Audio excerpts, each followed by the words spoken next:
All right, good morning, everyone. It is 11:30 and it's the official start time of the first Historic Ohio City Design Review Advisory Committee meeting. We've added historic to the beginning of the name, so now everyone will know that it's landmarks related. We we have some kind of administrative business to take care of before our applicants start showing up. So we've asked them to come at 11:45. I'm hoping we can get through what we need to get through beforehand. But it's essentially with the addition of some new members, I thought it would be helpful if everyone could just go through and tell us 30 seconds about yourself, give a brief introduction, and then from there, we'll move on to electing a chair and a vice chair. And then hopefully that should coincide with when applicants start showing up and we can get the meeting underway at that point. So, Angelo, you show up first on my little list here. Do you want to just give us a brief bio?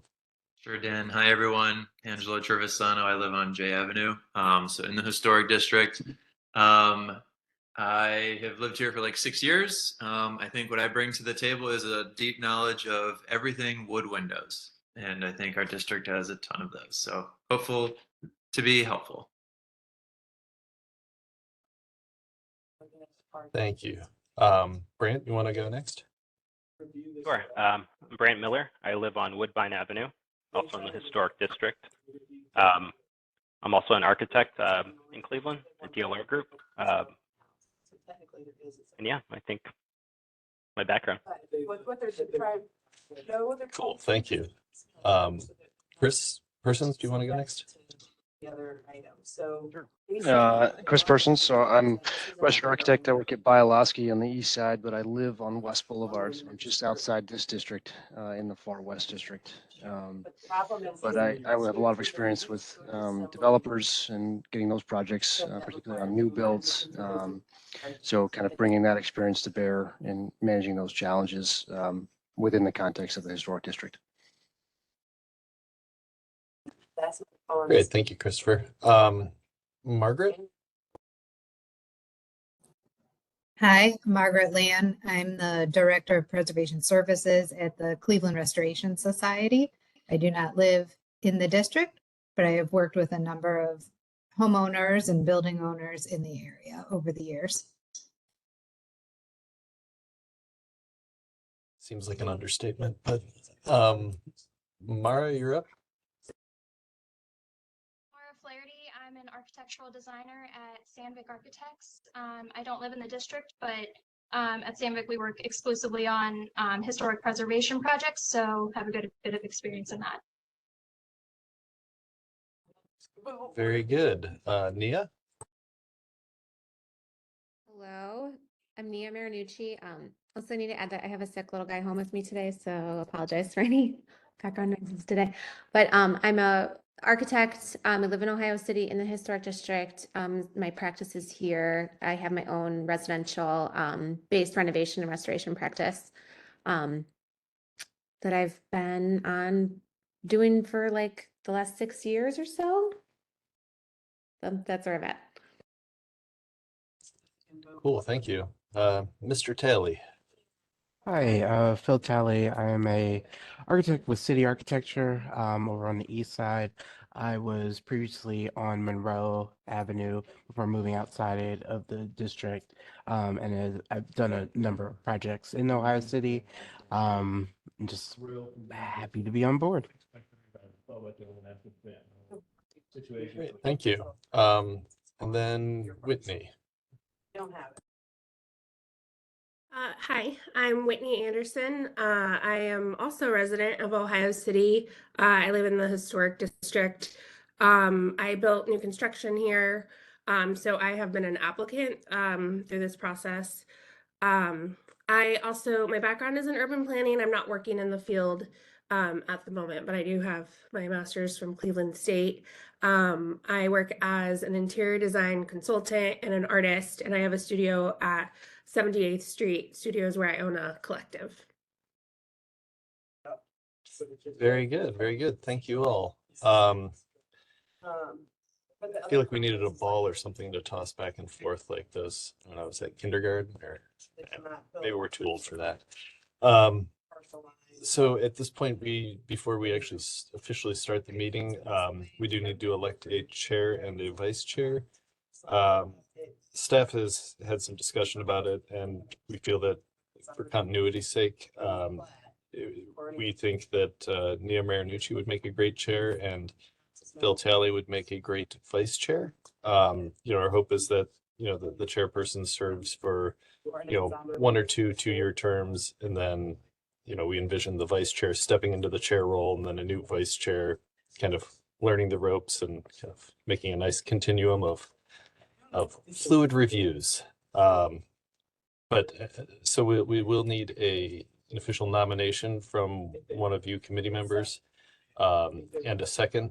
And then if there's further discussion, we can discuss that. But if anyone would like to nominate someone for chair and or vice chair, we can handle them as one motion together or separately. That's up to you guys.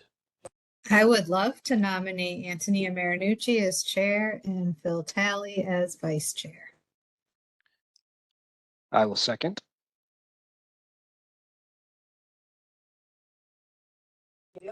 I guess before I ask if there's any other discussion, Nia, Phil, do you guys accept those nominations? Yes. Yes. And to Mr. Brunches, is that what you were going to ask? All right. Is there any further discussion? Hearing none, I will move forward with the roll call. So Ms. Anderson? You say here. Just a, yeah. Well, sorry, I guess we're voting on the chair, vice chair. So just a yes or no, up or down. Yes. Okay. Yes. Thank you. Ms. Flaherty? If you're just looking at we're building and housing that. Sorry, I didn't hear you if you said something more. Yes. Okay, thanks. Ms. Land? Yes. Ms. Marinucci? Yes. Mr. Miller? Yes. Mr. Persons? Yes. Mr. Talley? Do I vote on this? Yes. It's up to you. I mean, you can Yes, abstain. That's true. And Mr. Trevisano? Yes. All right. Congratulations, Madam Chair and Mr. Vice Chairman. You were unanimously elected. So I guess the meeting is yours. We did ask the applicants to hold off till 11:45, so we still do have a couple minutes before they show up. I guess in that meantime, I can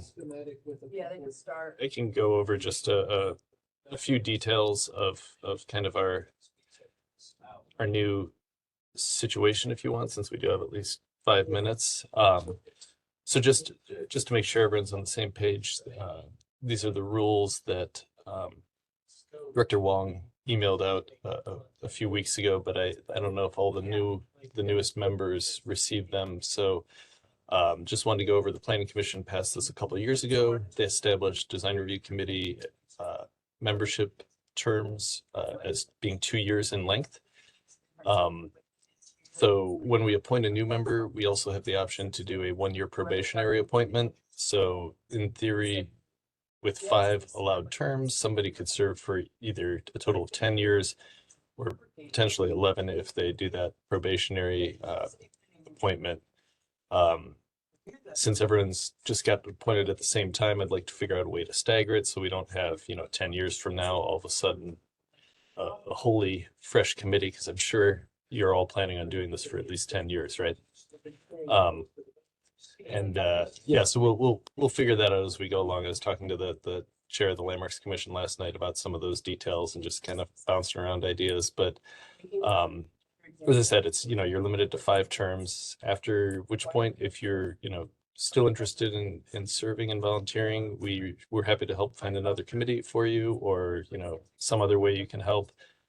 The chairperson and vice chairperson may serve 2 terms in each position. So for Nia and Phil, total of 4 years. And then, Phil, you'd either have to move on to vice or to full chair, and Nia would roll back into normal membership and we'd elect a new vice chair is kind of how we picture it working. We are allowed to have 11 total members on the committee. We don't quite have that, but I feel like the number we're at now is kind of a happy number. I think, in that 7 to 9 range is a little more manageable than a full 11, but we can have up to 11 if we want. And then, we've gone from 7 local design review committees throughout the city down to 5. So that has changed our geography a bit. And I can go over some more of this at the end of our meeting after we're done with our business, but your guys' geography compared to some of the other regions remained fairly unchanged from what it was before. The biggest difference essentially being that now, you're still covering the same historic districts, the Ohio City, Lorraine Avenue, and Market Square districts, but now we're including an extra 10 individually designated landmarks that are outside of those districts. So, we may just see some extra projects south of Lorraine or the flats even. Basically anything west of the river, north of Crane Avenue, I think is what we used. So I emailed all this out and I'm happy to do it again, but we did include a list of all the individually designated landmarks. You may notice there are more than 10 here, but we did not, map out the ones that are already in historic districts. So these are the ones on the map are just the ones outside the districts. This is the full list. So look it over if there's any properties that, you're curious about the history of or you don't know about, check them out. We have fairly extensive files on each of these depending on when they were designated. And so if you do have questions about, one property or another, we're happy to share what we know and and hopefully become well acquainted with all of our landmark districts and individually designated landmarks. So I guess with that, we're pretty close to the the time when our applicants should start showing up. Dan, one quick clarification, if I can ask. Do we have everybody on the committee here today, right? Yes. Yeah. Everyone who's Okay. appointed last week is present today. Yep. Okay, great. Thanks. Sure. Yes. There would be basically somebody there to help. Some of these things that are real. Let's see. Yes. 1, 2, 3, 4, 5, 6, 7. And there are 8 of you at this point. So Obviously you would like, right?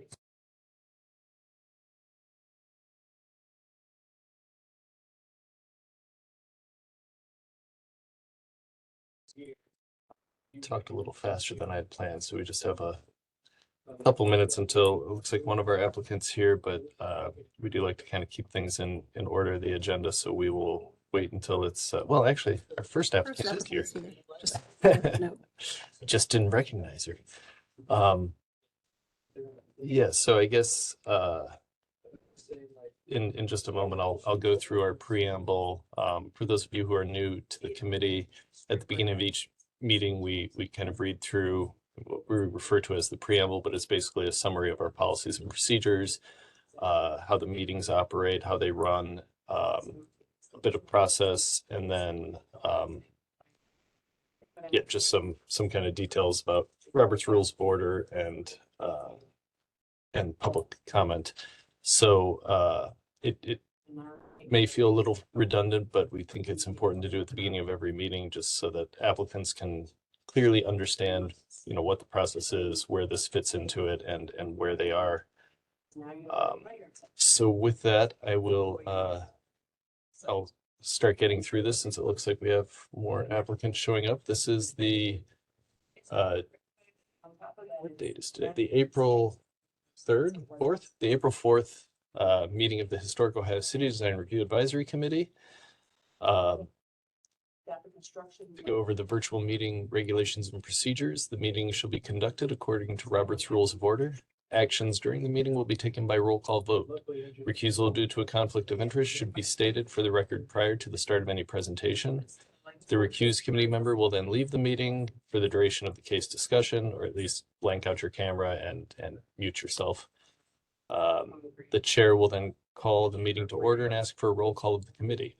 The administrator, which is me, will introduce the first project. The meeting will then be turned over to the first applicant to proceed through their presentation. Each presentation should be completed prior to questions and comments from the committee. Once each presentation has concluded, the administrator will provide any background information when applicable and read any received public comments. The committee will then begin deliberations and project review. We ask that you use the raised hand feature. That seems like the little yellow hand that pops up seems like the easiest way to get people's attention and let them know that you have something to say instead of, dead air or multiple people talking over each other.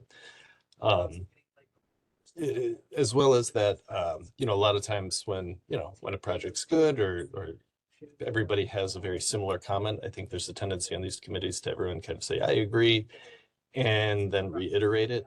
I think if we could reduce the amount of reiteration and just say, if you want to say, I agree, cool. Maybe after a couple people have agreed, it's time for someone to just make a motion based on that agreement. And we get a first, a second, and then it opens back up for public or for more discussion. So there can be adjustments to the motion, or, you can find out where everyone sits on it before we actually take the vote. So I do feel that getting a motion on the table helps to move things along, though, because the meetings for this committee can tend to run fairly long just because we have a very large caseload. So after deliberations and review concludes, the committee will render its recommendation and or motion. Vote. The applicant may leave the meeting after the project review is completed. All projects will follow the same format until all projects are heard by the committee. Once all projects are heard, the chair will call for any committee/administrative reports. And after all reports have been heard, the chair will adjourn the meeting. Regarding community comments, any and all community members may provide their written comments, thoughts, or questions regarding the projects presented to the committee. Community members may also telephone their comments or questions to the committee administrator. All comments, thoughts, or questions must be submitted to the committee administrator no later than 48 hours before the start of the meeting. So we use noon on the Tuesday prior to our meetings as the deadline for public comment. And again, those can be emailed to our landmarks at clevelandohio.gov email address. You can call the general landmarks phone number here at the office, or drop things off in person, or mail them USPS to room 519 in City Hall. Just as a reminder, we try and keep all of the public comments through this, appropriate sources. We don't want you guys getting a ton of emails from a ton of people. You're volunteering your time. We greatly appreciate it. So we try and get all public comment to come through us. We'll then package it, get it to you guys, and then summarize it during the meeting. So we do ask, if you receive, emails or solicitation outside of the proper channels, just let us know so we can talk to that person and let them know, hey, if you want to make comments, make them to us, and we'll make sure that the whole committee gets them, because we don't want, individual members to become biased before the hearing starts. So again, a public comment received after the deadline will not be heard by the committee. Then public comment will be collected by Landmark staff and sent to the committee members for review prior to the scheduled meeting. We will also summarize any received comments during the meeting. The applicant of the project is under no obligation to answer any community questions. Community members are invited to attend the Design Review Advisory Committee meetings, but there will be no open public comment period. All projects are being reviewed using the Secretary of the Interior standards for rehabilitation and are being considered for the issuance of a certificate of appropriateness. All projects are considered on a case-by-case basis. The Historic Ohio City Design Review Advisory Committee makes recommendations to the Cleveland Landmarks Commission. These recommendations are not final actions. Depending on the scope of the project, submissions may be approved administratively or will need to be reviewed by the full Cleveland Landmarks Commission. Projects that do need that level of review will be scheduled at the next available commission meeting after an action is taken. So with that, Madam Chair, if you'd like to call the meeting to order, I'm happy to do a roll call. Okay, calling today, Thursday, 4th Historic Ohio City Design Review Advisory Committee meeting to order. Please call the roll. Ms. Anderson? Here. Ms. Flaherty? Here. Ms. Land? Here. Ms. Marinucci, Yeah. Here. I understand it's not your fault, but there's no. Mr. Miller, My city's Here. planning, city planning on it, so. Mr. Persons. Here. Mr. Taylor, Here. and Mr. Trevisano. Here. Right. Madam Chair, we have quorum. And so our first project, it's a case OC 23-20. This is one we saw in concept last year, almost a year ago on May 18th, 2023, and we have a familiar face presenting it. So I assume you'll be recusing yourself. So Phil, you get to take over as chair for this one. It's 1852 Fulton Road, proposed addition and garage, and we have Nia Marinucci here to present. So Nia, just let me know when you want me to click through the slides. Thanks. For the committee members who were not on the board for our concept review, this is at 1852 Fulton Road. In our concept, we proposed a second floor rear addition as well as a small single car attached garage at the rear of the property. However, we found during our surveying that the county mapping was significantly off, unfortunately, for this property, which is what we originally planned our site planning off of. So what ended up happening is we don't have enough physical room to attach the garage. So this proposal and the final proposal is a detached one-car garage. The second floor addition has not changed. It's just a little small story and a half. You will see. Okay, continue, please. This is the historic mapping of the property. It's a very, very unusual site configuration because there's also a rear cottage that pops up on that 1912 map, and the existing parcel basically is a deep swath that kind of carves around that existing cottage. Currently the same owner owns both properties, but they're two different parcels. Next slide. So here you see that parcel mapping. Brent, this one backs up to your property. One of your houses is on here. And so you can see in the proposed site plan, the small area.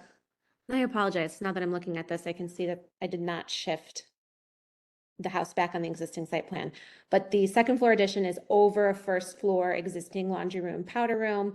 So the physical footprint of the house itself does not change, just grows in like a story and a half in height, or half story in height. And then the detached garage is replacing an existing shed kind of off of the existing driveway next to the cottage as a separate dwelling unit. Next slide. Here's photos of the existing. So in that middle photo, that's the existing rear cottage. The garage itself has very limited visibility to the street, to Fulton, as well as the addition. It doesn't really have a ton of visibility either. Next slide. Here is the south facade. The rear small portion of the back of the house is where the second floor addition will occur. So that small window that you see at the very back is the existing mudroom that the expansion will go above. Next slide. A couple more detail shots showing the rear and the side view of the property. Next slide. Here is it in plan for those curious. It's just a primary ensuite kind of expansion with closet. And the interior scope also includes the bathroom. Next slide. From a massing standpoint, we're just proposing a small dormer on that south-facing facade, and the rear facade will also include a replacement of that top transom style window. It's not a transom window, but it acts as a transom in the existing plans. That will become part of that office space in closet space. The other change that is minor from the proposal is that they'd also like to replace the existing bedroom windows with the same wood clad aluminum windows that we would be using in the new work as well. Next slide. Oh, I'm sorry. Can you go back, Dan? And then we have the little detached garage. The house itself is proposing to use a cedar Dutch lap siding to match. There's some pretty great detailing. It's been a really well-preserved property, and we want to continue that detailing on the addition itself, as well as using wood-clad or aluminum-clad wood windows. I have like, you know, Anderson, Pella, or Marvin as the basis of design for the windows themselves. And then the garage, we would like to ask for that to be able to be done in vinyl. Next slide. That's the window in materials schedules. Again, the change here is on the garage only a vinyl siding, the Pacific blue from Certainty, smooth texture, very close match to the house itself. Next slide. The window finish will be almond as well. That Oh, seems is that to the be end? all we have. Yeah. Oh, okay. I apologize. I meant to, I thought I had a picture of the vinyl color in there.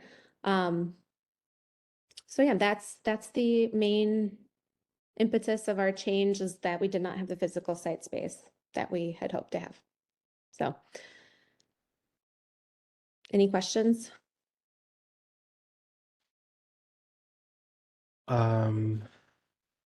Yeah, I just trying to get my head around everything that's going on. I guess we can open it up for comments. Yeah, full support. No issues on my end from the vinyl on the garage or anything. The only question I have is in terms of the downspout rerouting at the addition. Have you given that any consideration for how you might either have to reroute that downspout tie into the gutter on the existing called appendage, and what you're going to do there, if you're going to create a different tie-in below grade, or how you're going to manage that? It shows up on one of the existing photos, which is what flagged it for me. Can you go back to the photos, Dan, of the existing? So that whole portion, like that whole run that we see in the left hand. Oh, you're talking about the one above. Yeah. Yeah, I'd imagine that because we're not going up the full massing of that middle chunk of the house, we're really only adding kind of what I would consider like a half a story. I think we would just, in the similar configuration, have that receive into the new gutter, just at a shorter length of the downspout, and continue on and out the way it does. They already tie in, you can see in the middle photo. So and same with the other side on that west facade photo on the far right side, although I feel like that's a little inelegant. So if we can find something more elegant, I would like to do that. Yeah, that's the only reason I bring it up, is if that could either be painted out, or if there's a way to do that out of either round, 4-inch round or 5-inch round or something. Yeah, noted. And we're meeting with the contractor next week on site, and I will be sure to work out some ideas with them. Okay. That's it for me. Thank you.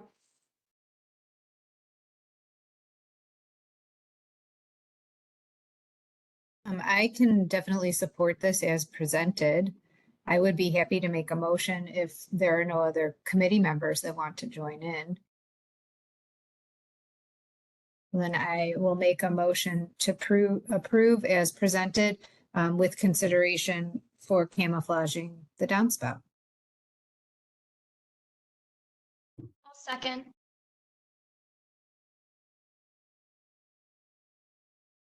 We call the roll. All right, Ms. Anderson, Time while we're Yes. waiting on this record. Ms. Flaherty, Maximizing our use on it. Yes. And sorry to Ms. bother you. Land? Send me that permit Yes. like imperfectly. Ms. Marinucci is abstaining or recusing rather. Mr. Miller, Yes. Mr. Persons, Yes. Mr. Trebisano, Yes. and Mr. Talley. Yes. All right, Mr. Chair, the motion passes unanimously. Congratulations. I guess back to Madam Chair. Thank you. Thank you, guys. We do have you on the schedule for the April 11th Landmarks Commission meeting. So, we can talk about those details later after today's meeting. Sounds good. And next up, we have case HOC 24-12.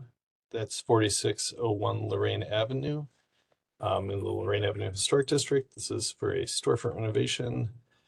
We have Lucas here from ADOK, I believe, AODK, to talk us through his proposal. it's my understanding, and Lucas, maybe you can correct me if I'm wrong, you're not going through the city storefront renovation program, but you're using historic tax credits, correct? We're actually doing both those things. Oh, both, Both okay. state and federal historic tax credits, and this is being reviewed by the city's storefront program as well. Okay, great, thank you. Sure thing. Well, yeah, if you want to walk through your presentation, just let me know when you want me to advance slides. Yeah, absolutely. I was actually before this committee about a month ago for the building next door, same owner, just different project here. So if we go to the next slide, I can just give you a frame of reference. Here's an aerial shot of the building that we're discussing today, which is 4601 Lorraine. Like I said, I was back here about a month ago for the building across the parking lot of this, which was 4517. Another storefront renovation, and essentially we're looking to do the same thing, maintain the exterior features, maintaining anything historic, cleaning up the existing masonry, putting in new storefront, new windows that are historically appropriate, and a complete renovation of the inside for a new commercial entity. Next slide, please. Just some information about the property itself. Next slide, please. So the proposed use of the building is a bookstore. It is Visible Voice Books, which will be moving its location from its current Tremont location on the 3rd floor of the Crust building over to this. It'll inhabit the full building. It's one store, the majority of it is one story. There is a very small basement, as you can see on the left, that'll be used mostly for storage and prep.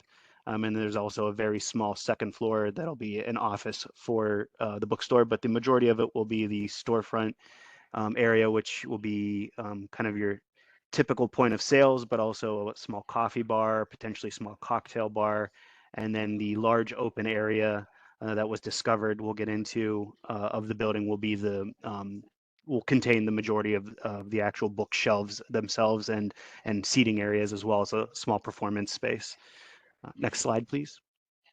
So these were demolition plans. They were submitted to the city for a demo permit earlier in the year, and the majority of the building has been cleaned out since that. Next slide, please. This shows the proposed floor plans. Like I said, in the basement, we're going to be installing a new set of stairs to go down here. As you'll see by the photos, the entire front area above this existing basement was completely damaged. There must have been a large fire at one point. We have evidence of that because the roof has been replaced, or the framing members have been replaced, and then the roof. But the water infiltration that happened between that replacement must have caused the floor members to be completely disintegrated. So as you'll see in the photos coming up, there's no floor joists. There's no floor in this front area covering the basement, but we were proposing we will be putting that floor back and set of new stairs down to this basement, like I said, for back of house use for the bookstore. The bookstore itself will be that storefront area, point of sales, coffee bar, places to sit, new accessible bathrooms, and lots of bookshelves and places to relax and enjoy a coffee or a book. And as you work your way down the plan, you get to a unique condition. This was actually a movie theater at one point, or a theater at one point. And we'll get into that when we talk about the historic relevance, but there is a portion where the floor drops down, and we're going to take advantage of that existing condition by creating a small performance space. Next slide, please. This shows the proposal for a new mezzanine space above the bookshelf. So because we have a large volume in the area that used to be a theater, we are proposing a new mezzanine on top of the bookshelves. This will be a nice place to grab a book, grab a coffee, relax, find places to meet friends. But that is the main use, is kind of just secondary seating, enjoyment of the space. We have some interior renderings of this for reference. We're also proposing 4 skylights in the existing roof to bring some light into this rather cavernous space. Next slide, please. So this is the existing elevations. As mentioned earlier, these have been submitted to both the state and federal level for review and have received conditional approval for historic tax credits, as well as conditional approval from the city storefront program. So these are the 2 visible facades from Lorraine. You have the front facade up front. The awning has since been removed as part of the demolition, but You're seeing the existing storefront openings, existing double hung windows up above in the second story space. We're basically looking to maintain these existing openings and replace them with historically relevant storefront and window units. The side will be cleaned up. We have some photos of this. It's been pretty much a hodgepodge of fixer-upper materials. There's some random siding materials that'll be replaced, and with more historically relevant siding that'll match the storefront, as well as the window replacement and door replacement. Lastly, the masonry restoration along the side of the building has been pretty heavily tagged, and there'll be some decent tuck pointing and restoration done by Kuhn Restoration on this masonry building. Next slide, please. These are the proposed front and side elevations. So as you can see, not a lot has changed as far as the actual layout, just new materials, new glass, historically relevant layouts for the storefront with availability for some signage up above. Next slide, please. Again, this was part of the application to the historic agencies. So that, well, actually, if you go to the next slide, I have blow-ups of all these photos. So this is a historic photo from around 1960. This used to be the Lorraine Theater, later became the Denmark Theater, and most recently it seemed to have been kind of chopped up into a makeshift convenience store, kind of makeshift nightclub sort of thing. So when our client first purchased the building and we walked it, it was, you know, really concealed with drywall and drop ceiling, and we had no idea, actually, we had not even seen this photo at the time, that what was underneath. So through that demolition permit that we achieved, and through working with both the city's agency and the state level agency, we were able to obtain this photo and discover what was underneath, which is really amazing. You'll see in the photos coming up. So next slide, please. So this is an existing photo a couple months ago. Basically, we're proposing, you know, removing as much of this purple and black paint as we can in a safe way for the masonry. And like I said, replacing this existing storefront with a new storefront that's historically relevant, and layout's been approved by both the state and federal level, and then new windows up above. The parapet, the masonry parapet, actually needs to be taken down for a portion. There's some I don't know what you call it, some compromised materials up there. So Kuhn Restoration plans to kind of reset that as designed, but in a more stable way. Next slide will show the side then, I believe. Yeah, so you can see this siding will be removed here on the bump out with some siding that will match the storefront, new doors, new windows, and then cleaned up brick. And hopefully we're able to get the majority of this paint and graffiti off in a safe way for the brick. Next slide, please. Another shot of the front. Next slide, please. Entryway here.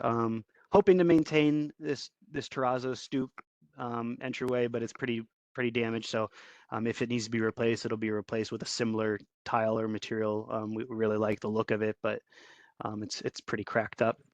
Next slide, please. And here you're seeing that ground floor. If you would walk in that front door there, we put up some railings because it is dangerous. The floors have been completely compromised and removed. So we will be putting in new floor joists, new flooring, a set of stairs down to that basement level. Next slide, please. And then if you turn around, this is the theater space that was uncovered. This was completely covered with drywall and drop ceiling. We had no idea until we were able to achieve that demo permit that all this historical paintwork and stage remained behind there. So we paid careful attention, worked with our historic consultant, and proposed something that both the state and federal level seem pretty pleased with. Next slide, please.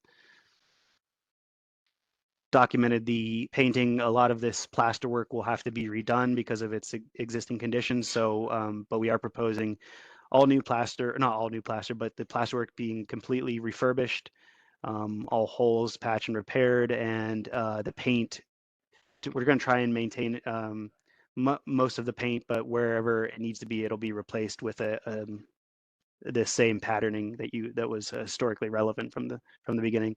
Next slide, please. It's just a shot of the second floor. It's been pretty much gutted, and as you can see, this is the evidence of some severe fire damage. All of the roof framing members were replaced at one point. Next slide, please. So here's our proposed rendering. Like I said, the layout remains very much the same with some minor tweaks, but the idea here is this new material could be painted this green or another historically accurate color that's to be determined by the owner and his coordination with the historic reviewers, but they said the green would be fine. We're proposing an area for some signage up above the new storefront windows, and the double hung windows up above will be replaced with new units that fit the existing openings. Next slide, please.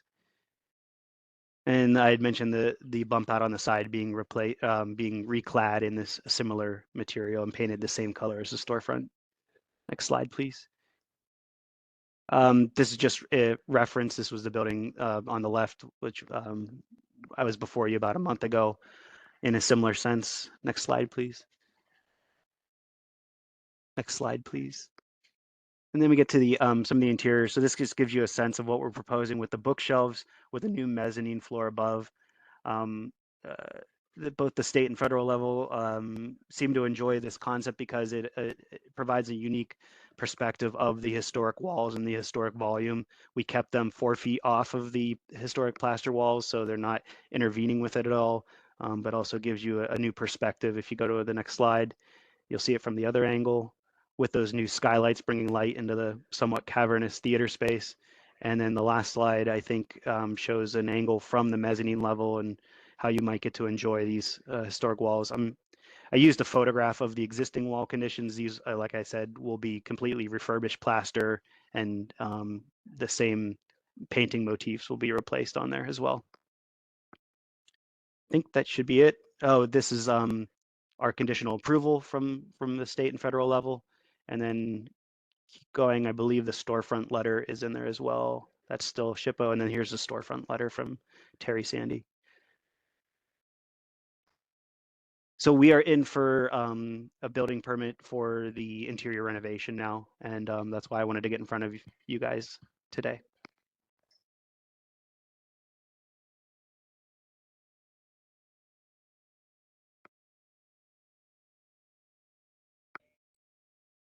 Thank you. Also to our applicants, I apologize. I have a sick little guy home, so there's going to be some nursery rhyme background noise. I'll go first unless anyone else wants to. It's pretty. I don't have any comments. No notes. Looks fantastic. I'm very excited about the finds you guys have. It seems very historically sensitive. Really excited to bring the business here and activate this, long vacant storefront. So thank you to you and your clients. This looks wonderful to me. Thank you. Lucas, I just had one question before any of the other committee members jump in. On the renderings, at least, I'm not sure if the actual measured drawings, but it showed these, these vertical elements, like the corner mullions of the storefronts being masonry. Here it looks like they're more of like a cast iron. Yes, that's Is correct. That was a new. Is it just a rendering error? Or? That's correct. Yeah, and that's actually been discussed with the state level. To your point, there is a masonry unit in the center that has been painted over. We're hoping we can get that back to its original masonry condition, but the vertical elements to the left and right are a cast iron that'll likely just get painted the same color as the storefront. Okay, great. Thank you. Thank you. I just had one question on the renderings that show the green finish.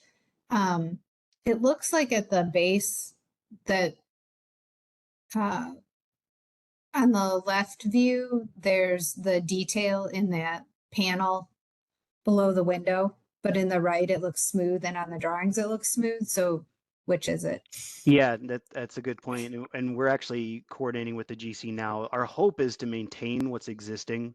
So if that's the possibility, basically what you're seeing in those photographs, just painted whatever color the rest of the materials, that'll be what is there. If it needs to be replaced, it'll be replaced in a panel as similar to the existing as possible.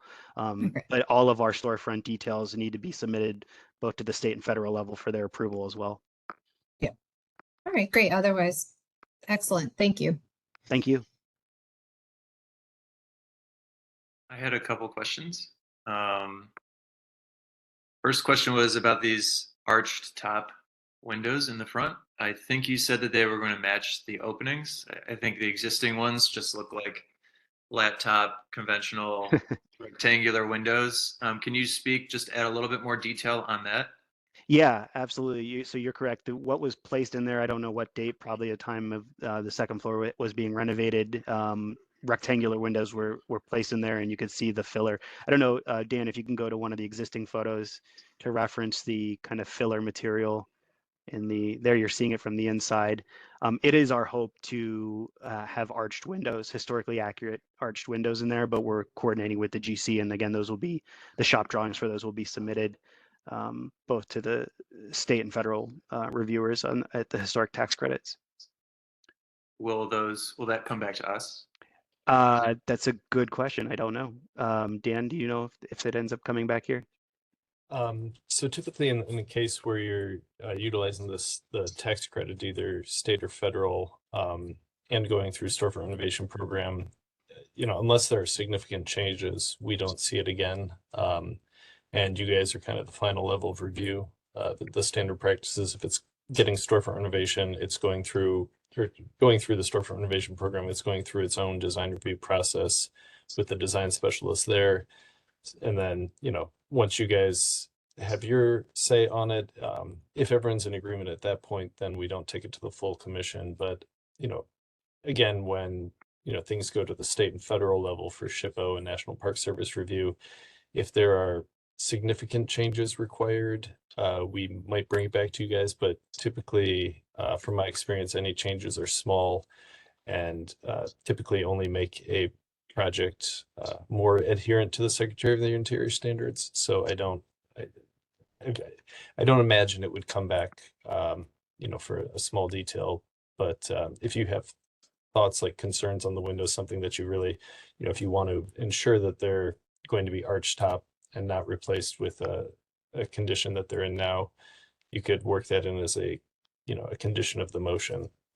If there's anything that you feel is still too up in the air, you can just sort of, condition your motion so that it's specific to that item.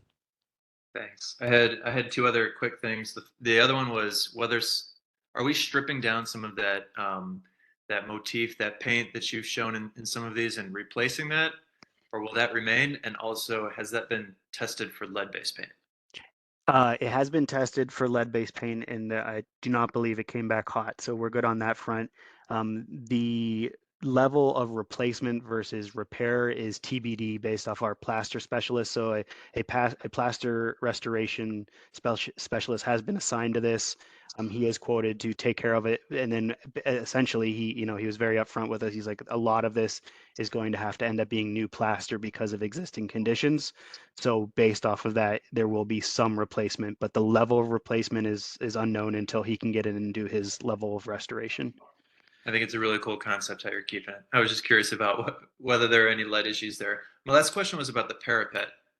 You said that it was going to be changed a little bit, but I couldn't really tell from the existing and the proposed how it was changed. It didn't really look like it was changed that much. No, aesthetically, we don't want any change at all. If you go to that last image that you were just looking at, Dan, the side, here you can see a little bit of evidence of it where you're seeing a small gap in the parapet face brick from the side. But essentially, when you're up on the roof, you can see where the parapet is starting to pull away from the existing roof members. Kuhn's directive is to kind of take it down piece by piece, just to a certain level, replace it at upright and stabilize it. But essentially, it should look exactly the same, other than it shouldn't lean towards the street at all. Great, thank you. I know Kuhn's a great contractor. They just did a whole bunch of work in the West Side Market and did a phenomenal job. I think it'll look great. Full support. Thank you. Thank you.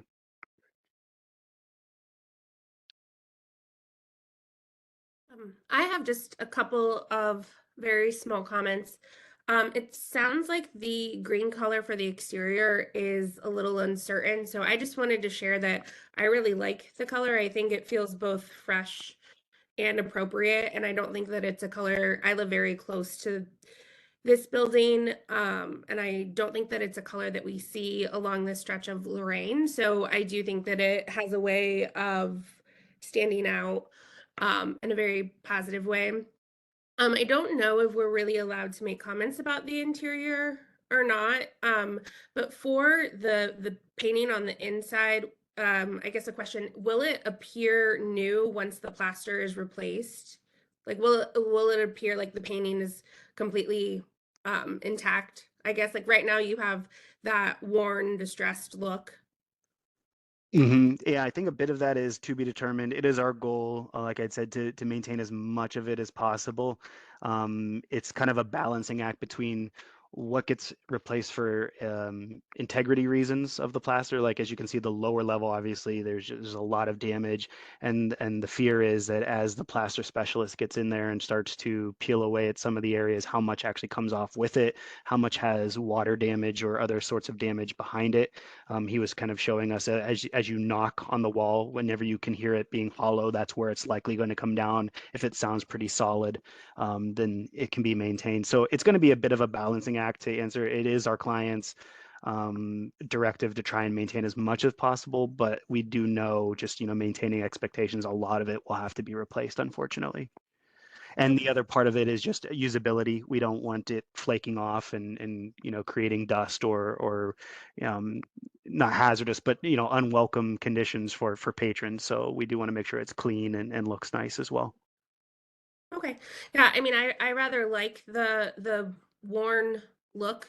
I think it's a good juxtaposition for the, it being a historic building, and then you have such a modern look with the interior structure and all the shelving. So, yeah, if you can maintain as much as possible, I think that'd be really good. But between that and I do like the color, so I hope that you keep that instead of changing it to another historically approved color.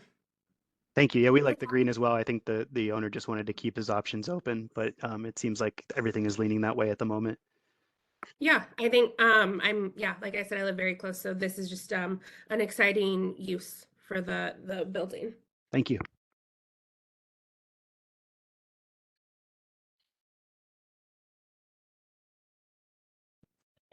If there aren't any comments, does anyone want to make a motion? I will move to approve as submitted. Do we have a second?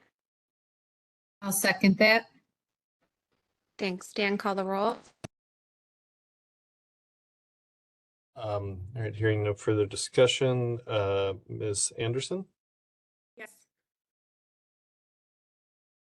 Ms. Flaherty, Yes. Ms. Land, Yes. Ms. Marinucci, Yes. Mr. Miller, Yes. Mr. Persons, Yes. Mr. Talley, Yes. and Mr. Trevisano. Yes.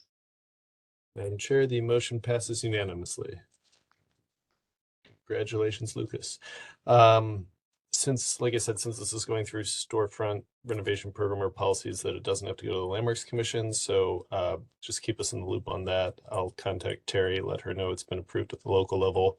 If anything changes with storefront status, then let me know and we can, make sure that you still get your reviews and approvals. Absolutely.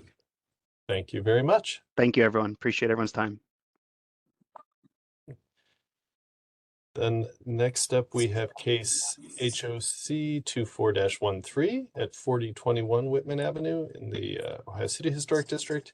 It's for exterior renovations. We have Flor Sedano here, I believe, to present. Yes. So if you just want to walk us through a presentation, we have it up on the screen. Just let me know when you want me to advance the slides, and otherwise it's all yours.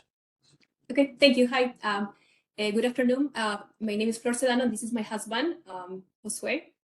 We're the owners of this house, so Josue will be presenting, going over the presentation. Sure. Hi, everyone. Good afternoon. So if you can go to the next slide, please. Thanks. All right, so our project is replacing siding, replacing the existing vinyl windows, and then restructuring the front porch. So I'll start with the siding. The siding has two layers. It has insul brick, so it's a shingle material, and then it has the wood clad 5-inch reveal underneath. And what we found is, especially in the back, we'll see like later on in the other pictures, where there's been some water damage, where we have had to remove some of the insul brick. When you do that, there was excessive nailing, so right away you'll see cracking in this the wood, under the second layer, the lap siding. So we decided that I think the best thing we can do is replace, remove everything down to the sheathing, and then replace it with James Hardy lap siding. And so our plan is to replace that with a 5-inch reveal, so keep the same reveal of the existing the wood lap siding, and smooth. And yeah, so that's the siding part. The next part is the front porch. So as you can see, Danny, if you can please move to the next slide. So I kind of want to give a better idea of what yeah, there we go, that's good. So if you can see with the front porch, the right front porch post, and then also the middle one, you see how it's kind of bending. So our contractor, we kind of went underneath the floor, and you saw that there was like missing footers, and you can see in the middle one. And then also, I don't think the footer that was put in the front was done to code, so it doesn't go all the way down. And so there's a lot of issues with the front porch. So what we're going to do is we're going to make sure that all that is up to code, get new footers, so it doesn't, and then also we will keep the front, the spindles, like there's wood damage. If you could go to the next slide, please, Dan. You can see that these are pictures of the post. So you're going to see there's extensive water damage and termite damage. We have the spindles, like the front, I would call them the roof spindles. Those also have some damage, but I feel like we can try to restore those. But anything that we can restore, we will get custom made. So it looks very similar to the original, same heights, same everything. So that's something that our goal is to restore as much as possible and make the porch look exactly the same, right? So whatever you see there, our goal is to get is almost exactly. We love the house. We want to bring back what it would look like when it was, I don't know, in its glorious days. If you go, I think if you go next to the next slide. Yeah, and this is the front fascia, the front porch. We will try to restore that again. I think that's in good shape. I've taken a closer look to that. I think we just need to maybe do some. We're going to repaint that, and if we have to strip any parts of it, we will. But I think that's in good shape. Maybe go to the next slide. All right, so the windows. Right now we have about 26 existing double hung vinyl windows we want to replace.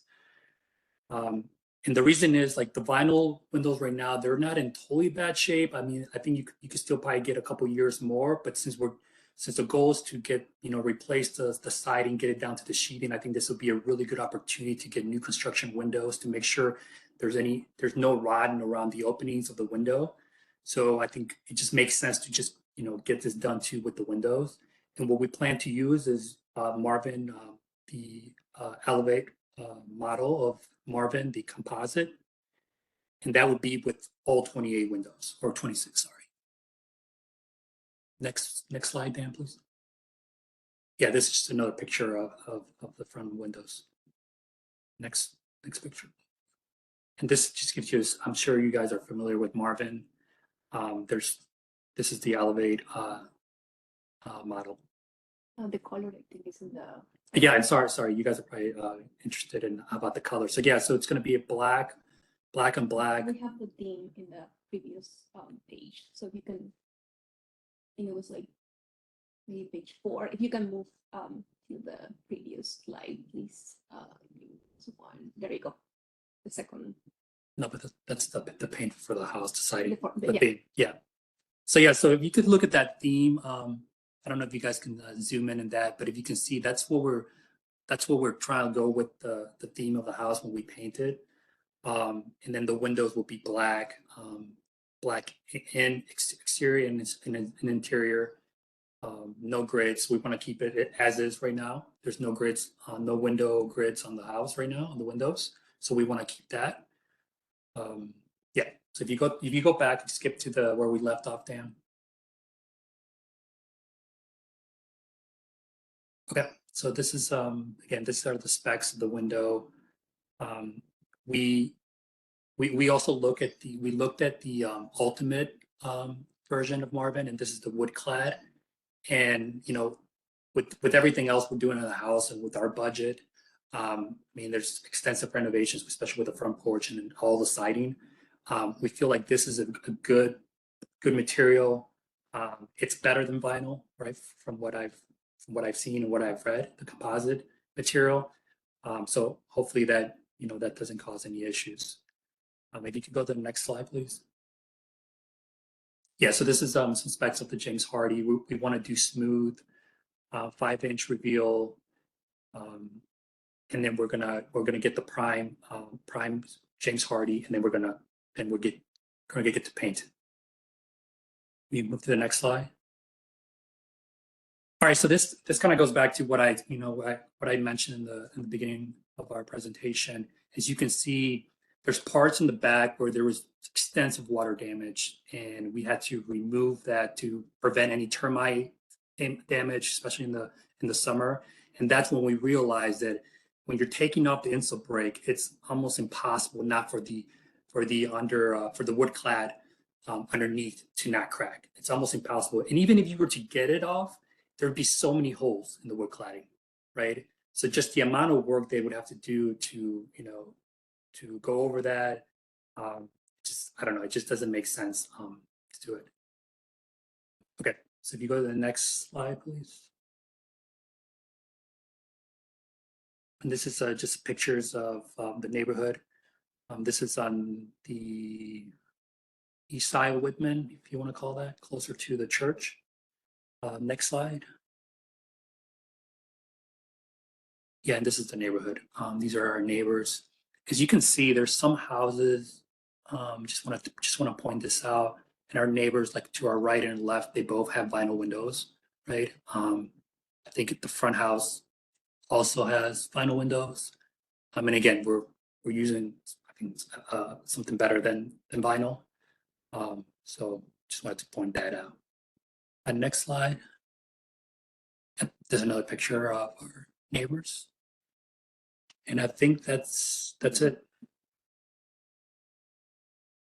Sorry, I went really fast. So if you guys have any questions, feel free. I can provide more details on the front of the house. I know there was some wood decorative. I think we skipped the front. This first. Yeah, no, you go back to that last one. Yeah, there is some decorative fascia on the top, like that triangle there. That's something we're gonna restore too. So anything you see in the front of the house, we will try to restore as much as we can.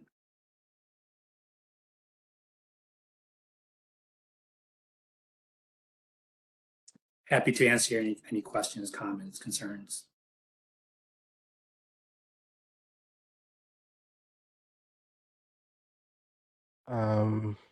I just wanted to say that I really appreciate your commitment to kind of restoring everything that's there, rebuilding things that are there. I know it's going to be some good, like heavy surgery, adding kind of foundations to those to the porch, the poles on the porch. I think that you've made some good choices as far as the hardy board goes. I think you've made great choices as far as the color and maintaining the original color. I do hope that you are able to restore as much as you're planning to. I have less of, I know folks may take issue with the windows. I know in the past that folks have taken issue with the from this committee have taken issue with the composite windows. I do agree though that they are better than like white vinyl windows, and I do appreciate that you are taking the effort to restore those. And I think even going with the dark colors, it's just a better option. I have less of an issue with composite windows, especially considering how much you're planning on doing. That's really all I want to say. Thank you. It's my understanding that the Marvin Elevate window is a fiberglass window. And I mean, I think that is a great choice. I also really appreciate the black. I think I just in general appreciate this whole project. It's a major thing to take off all the insule brick and then to have the added challenges of the porch. I think your approach is excellent. I did have one question about the porch floor. Is Sure. do you think you're retaining that, or do you think that will need to be replaced? And It's gonna have to be replaced. Just the amount when they lift the porch up to put the footers. It's been my understanding that it's just easier to move and replace than to actually try to save it. So I think the goal is to get also composite flooring for that. okay, so that's one more material to add in if this does need to be reviewed by landmarks. I think a composite material is acceptable, but it should be tongue and groove.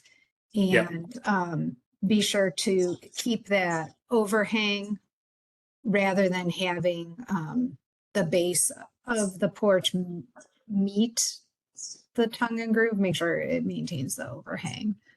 Okay. But that's it for my questions. Thank you. Oh, go ahead. Oh, sorry. I had a couple questions related to the porch as well. There's some missing decorative corbels on the columns. I know you said you were going to restore the ones that are there. Are you also going to replicate the ones that are missing from the, call it the damaged columns that are into the page on the one photo? Yeah, so go ahead. I actually have those. Okay, great.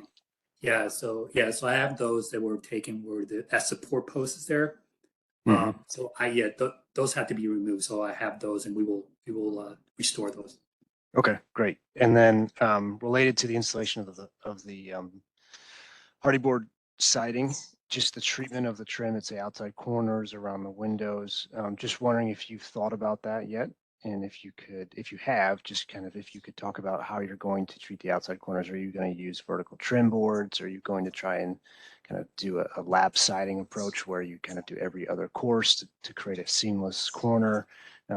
Just if you could talk about that a little bit, if you're able. Yeah, so we're gonna do if you look at the house now, the lap siding wood, there is like the corner posts, right, that meet. So that's what we're gonna do too. So we're gonna try to keep it as original as possible. Yeah. Okay, great. That was all I had, and you answered my questions in a way that I'd be happy to make a motion to approve as submitted with consideration for the porch decking to be composite tongue groove. I had one additional question for that porch. Are you keeping that metal, the metal handrail going up the steps? Phil, I guess Chris, was that a motion? No, that was just my okay. kind of sentiment. Sorry, I was going to say we need a second. Sorry, go ahead, Phil. Yeah, I was asked, are you guys keeping that metal guardrail going up the steps, or is that going to be replaced, or it's also fairly low? Yeah, so that's something that we want to. I mean, this is maybe something like a suggestion that you guys may have is like we don't know what the original looked like, right? Because I don't think that's the original railing. So we're happy to keep that, if keep it as is. We would have to strip it and then paint it or something like that. But if there's any suggestions, we're open to. We really can't, right? We don't have a point of reference to say, what this is what it looked like. Let's make it. So. Okay.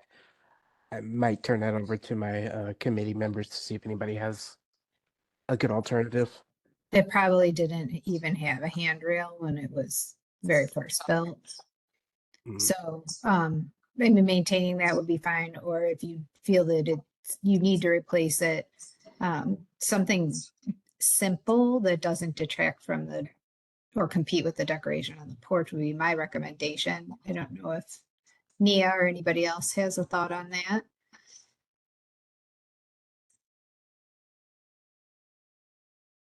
I mean, I would agree with that 100%. It should be something that, because it's kind of a new piece, it should effectively fade away so that the house can really shine forward. So you would be okay with keeping the metals, right? Okay. I agree.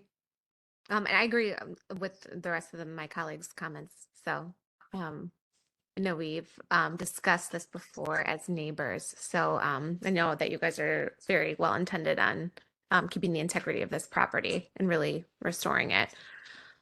So if there's no further comment, does someone want to make a motion? Yeah, I had a question. Just a Oh quick. yeah, sorry, Angelo. With it looks like there's a multi-pane, like more decorative window kind of in the middle of the house. Yep. We could switch back to this, yeah, right up there. Will that be painted black to match all of the other double hung windows? Yes. So that's the plan, but I did want to ask the committee a question. We can do that. That's fine. It's older window, and so I've seen houses where there is like the new window, right? So the new picture window, and then behind it there is that original window, right? So I don't know if that's an option just for like efficiency for heat, like right? Because the window's old and wood, or so I'm wondering what can we do? What are some suggestions you have? I guess just a comment. I don't know if it directly answers that, but I would strongly suggest like keeping that window, like along with some of the other decorative carving and features of that porch. It's really common for your street to have that. It looks like a beautiful window. I assume it's in fine condition. Some people put like interior storms if you're trying to basically create that double pane insulated function there. I had another related question, though, with the porch and some of the damaged posts. Yep. We could jump back to the picture of the porch. Yeah, this one right here. I can't see it too clearly, but is that second column in the back, is that like crooked or broken in half some way? Is that leaning out at the porch railing? That's it's like it's twisted. It's not completely broken, but it's twisted. Yeah. Okay. Yeah, I think you'd mentioned like replicating those posts. Yep. I'm not sure, maybe there's more damage that you just didn't include all of the damage pictures of the posts, but if this could be a situation where you might be able to do a more limited repair using something called Abitron, which is a really good wood type product to basically preserve that. So you could just basically fill it with a wood epoxy, at least for that front post, with the hole the size that you showed there. I know you have potentially another broken column. I'm not sure if that column's fixable, but Yeah. yeah, I was just curious. I think the project looks great. Congrats to you. Oh, one other one. You did show a picture with just a single window. It didn't look like it was double hung. So those are picture windows. Picture windows. Yeah. So there's three picture windows. Those are like the middle. Like you look at the house in the front. Mm-hmm. There's three picture windows, and then the rest of them are double hung.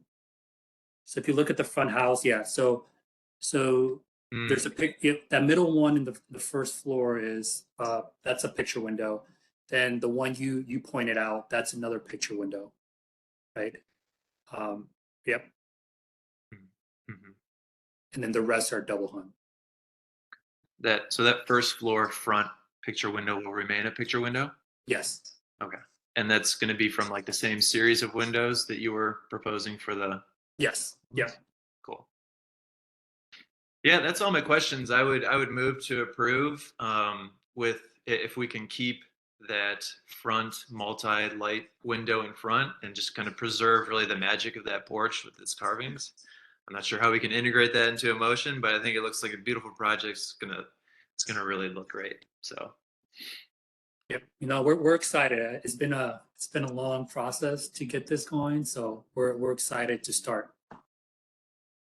So Angela, was that a motion to approve? It was presented with the consideration to keep the second floor munted window sash and the details of the porch? Correct. Okay, Thank you. so there's a motion on the table. I'll second.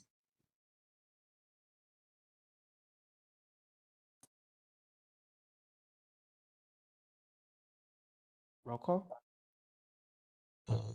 Yeah, hearing no other discussion. Ms. Anderson, Yes. Ms. Flaherty, Yes. Ms. Land, Yes.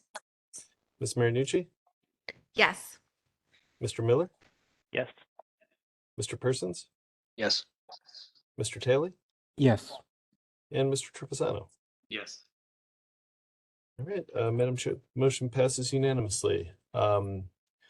We will we'll be in touch about next steps either this afternoon or tomorrow morning.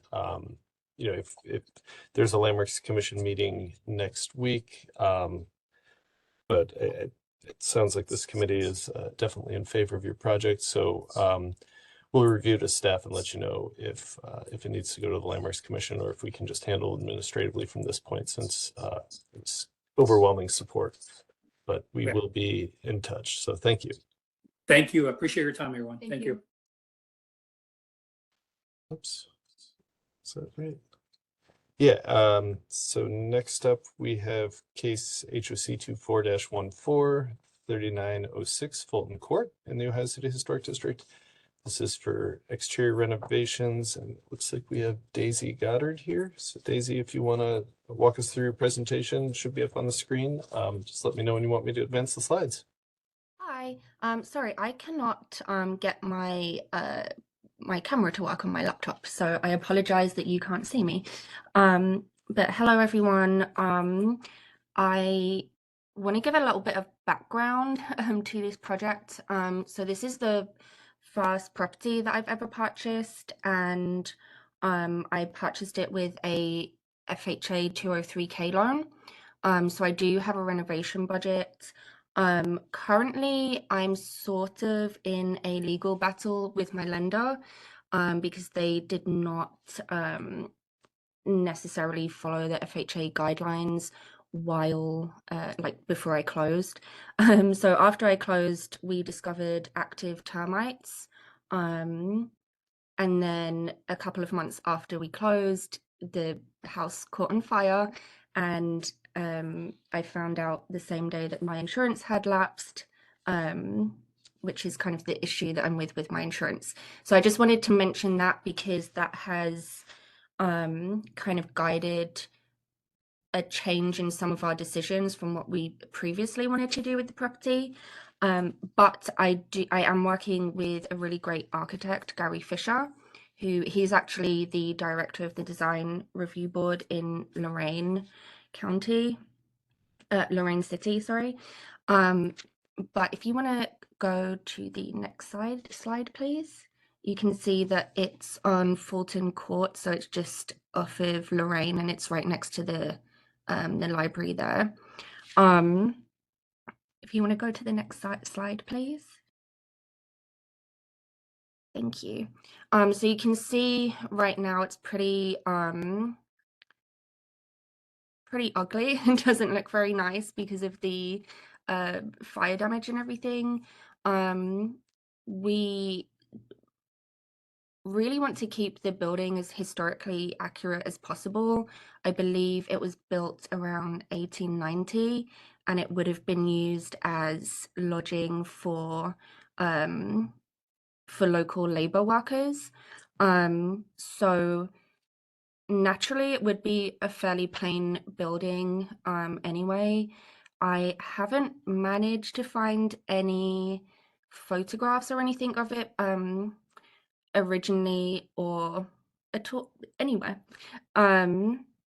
But I have found photographs of obviously the bicycle shop and that stretch of Lorraine that it comes off of. So I have a fairly kind of good idea of a fairly good idea of sort of what the area would have been like at the time. We're trying the only main difference we're doing to how it would have originally been is we're changing the roof line. So we're keeping it gable, but just switching the roof so the gable's facing forward. That's primarily to make the bedrooms larger, because this is a side-by-side duplex. So I'll be living in one side and leasing out the other side. And the fire caused damage to the roof, so we'll be completely removing the roof and replacing it. We'll be using regular kind of charcoal colored shingles for that. We're going to keep the siding the same 4-inch siding and just like a off-white color, kind of how it currently is, but obviously there are some areas that the vinyl needs to be replaced. The windows they're currently single pane and a bunch of them are broken out again because of the fire. So we are gonna replace them with double hung windows. Originally I did have the budget to replace the windows with wooden windows, like wood frame windows, but because a lot of our budget is now we've completely gone through our contingency budget, so unfortunately we do have to replace them with vinyl windows just because of cost. Let me see, if you want to quickly just skip through the slides so you can kind of see just like a general view of how it looks. Thank you. And then just at if you want to go through maybe to the next slide. Thank you. So you can see the plans and the plot of land that it's on. The street itself, kind of one of the reasons I bought the property is because I could see that there was fairly recent development on that street. And I kind of wanted to add to that as well. So I think, the only difference on the plan, the plans that we presented from my architect, if you want to go to the next slide. Thank you. So you can see we've switched the gable around there. The current porch that's there now, the overhang was very, very damaged in the fire, and I don't believe it's historically accurate. Ideally, I would replace the overhang and wrap the current posts that are there, because they're just a kind of decorative iron post, which doesn't really match anything else. So ideally I would wrap them. However, we're also discussing just completely removing the overhang and the post as well, because the concrete foundation of the porch itself seems to be sloping down towards the house, and we don't want to incur any more water damage than we already have. And all in all, I think that's maybe everything I need to discuss with you guys. The finishes are going to be pretty simple. I mean, as I've discussed, just an off-white color, white window frames, and then the front door will probably just be left white for now. I have been looking at the historical color palette that you guys have on your website. So again, when we can look at our budget, we might paint the house like some colors that aren't just very plain. But yeah, please feel free to ask me any questions that you have if I haven't gone over anything.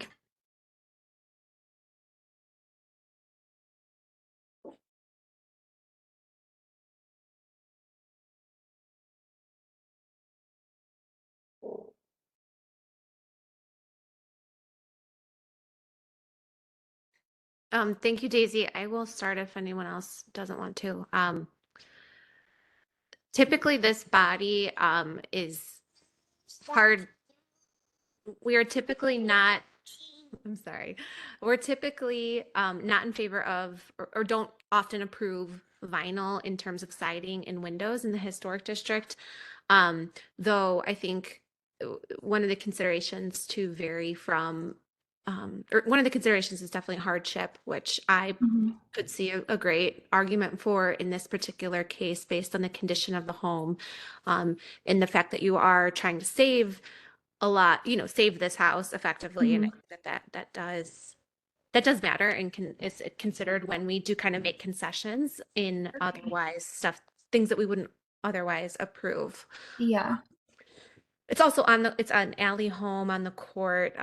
So I'm a little bit, one thing that we've asked in the past is for people to consider a hardy or a aluminum clad window or a fiberglass window on the front facade as the primary. And then a cost saving measure is to be able to use vinyl on the sides and rear. Especially given that, it's a modest home, it's on the alley. I'm curious what my colleagues think if all vinyl would be appropriate in this case, or if they would also, want to recommend a little bit of an elevated finish on that front facade. Okay, that's actually something that I haven't considered, but I'm almost certain I can find the budget to do that, to have aluminum windows in the front. With a fiberglass like the previous applicant. Yeah, or fiberglass. I do think that would be a good consideration here. Okay. What I didn't mention, but just because you have mentioned hardship, the house is completely gutted in the inside. So the budget that I have is kind of it needs new plumbing, wiring. Absolutely. No drywall or anything. So it's a really big it is a really big project, and I do appreciate what you said. I actually I work in Lorraine, and I do work in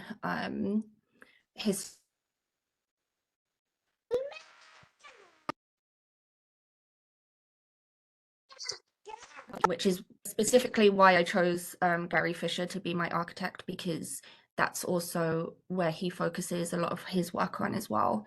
But yeah, I'm happy to take any suggestions. I do know that I really need to start work on this property because I'm yes, I think I closed in June, and I'm my mortgage was based on the income that I would be receiving from rent on one side, and the project should have been completed in November. So I am really struggling financially to cover the cost of the mortgage each month, sorry.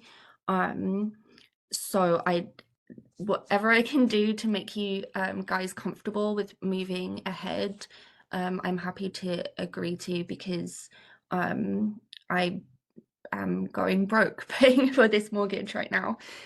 So yeah, any suggestions you have, I'm really, really appreciative to hear. Daisy, can you clarify two things real quick?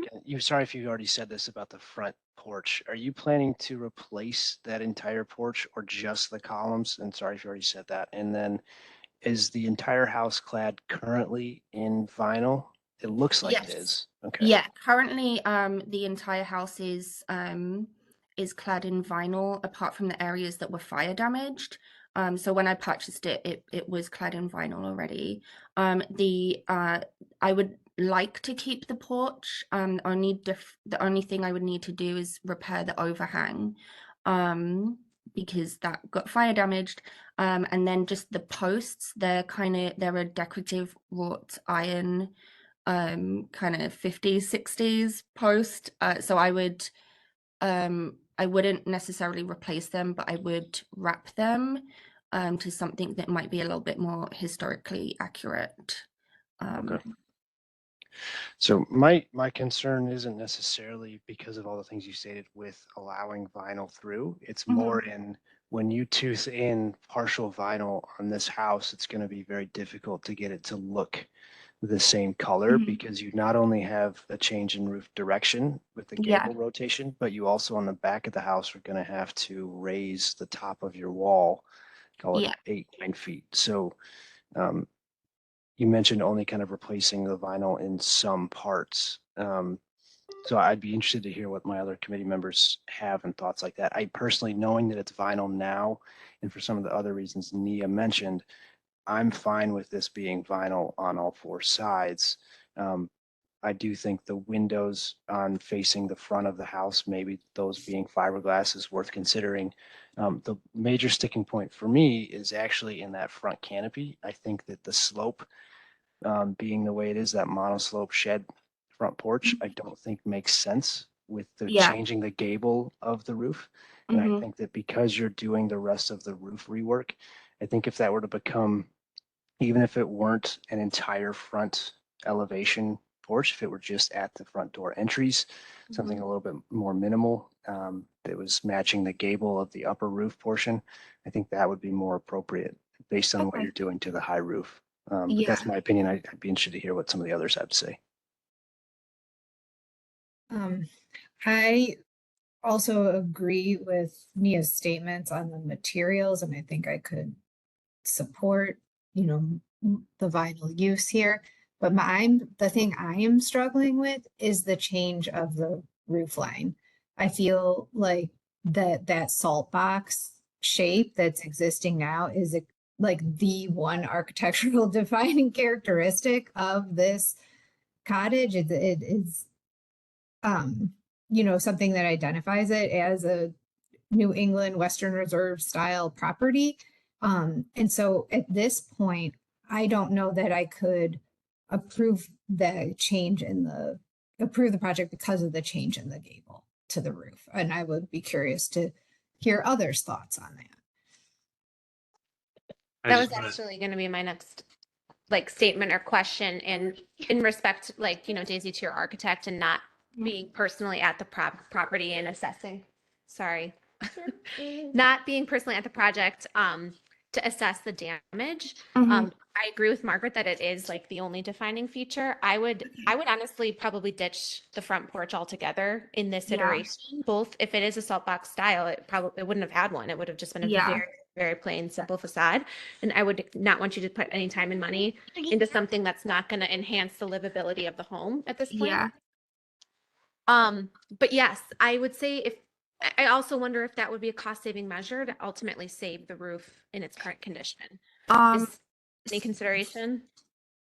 So there's actually no way to save the roof, as per the building department and the fire department, the fire department and the building department.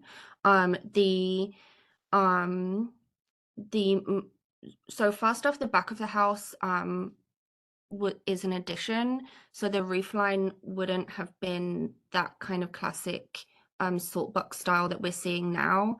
You can see when you're inside the home, you can see where the addition was built on. I'm not sure exactly the time frame of that.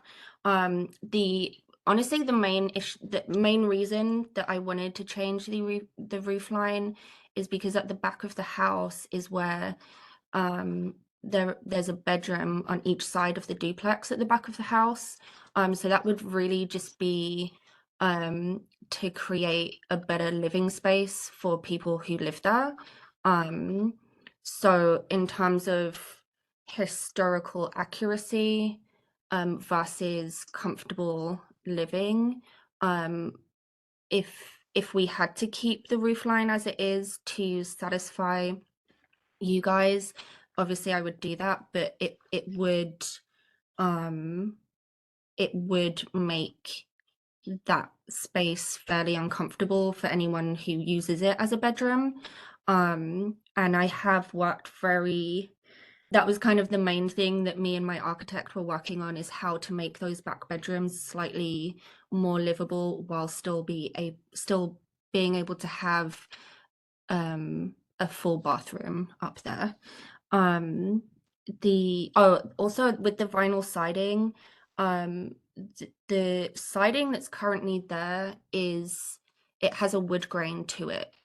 So we would replace it with the same kind of wood grain siding and then color match it. That might be painting over the vinyl or just color matching it in store.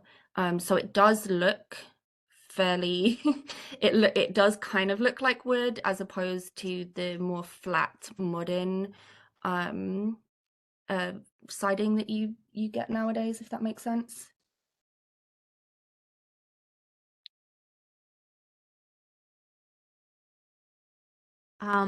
I, in response to, I guess, the roof line, was there consideration to keeping that ridge line and then just, effectively pulling that back?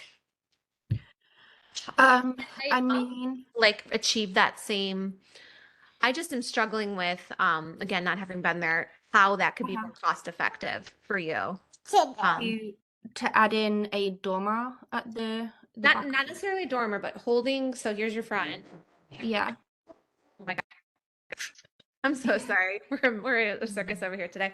And peeling that, decreasing the slope of the back roof so that you end up with more head height at the rear of the property than what's shown here.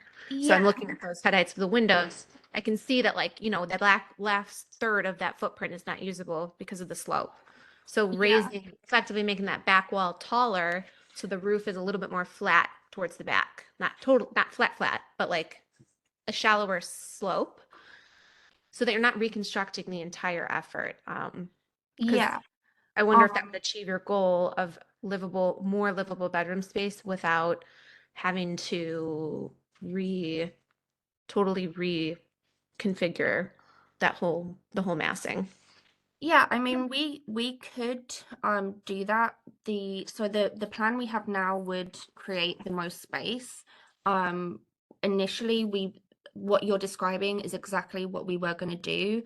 However, the current rafters are not they are not up to code, which would be fine, apart from one of them was damaged in the fire, which means we have to replace all of the rafters and tear off the entire roof. We have to do that anyway.